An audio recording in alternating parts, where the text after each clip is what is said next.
പെരിയാർ വന്യജീവി സങ്കേതത്തിലാണ് ശബരിമല ക്ഷേത്രം സ്ഥിതി ചെയ്യുന്നത്. ആനയും പുലിയും തുടങ്ങി വന്യമൃഗങ്ങൾ തീർത്ഥാടക പാതകളിലേക്ക് എത്താറുണ്ട്. എന്നാൽ ഭക്തർക്ക് ഇവർ അപായമൊന്നും വരുത്താറില്ല എന്നതാണ് ശ്രദ്ധേയം.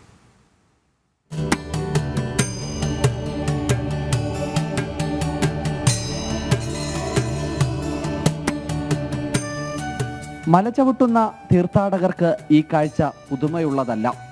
കുരങ്ങനും മലയണ്ണാനുമൊക്കെ നമ്മുടെ കൺമുന്നിലൂടെ കടന്നുപോകും. ഇടയ്ക്ക് പാമ്പും കാട്ടാനയുമൊക്കെ അപൂർവ കാഴ്ചകളായി എത്തും.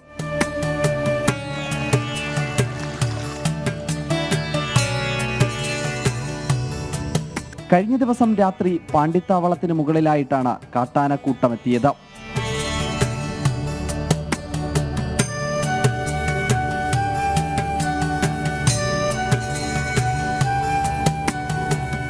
പിന്നെയുമുണ്ട് പഴുതാര മുതൽ ഉഗ്രവിഷമുള്ള പാമ്പ് വരെ. തീർത്ഥാടകർക്ക് ഇടയിലൂടെ പോകുന്ന ഇഴജന്തുക്കളെ വനം വകുപ്പ് പിടികൂടും.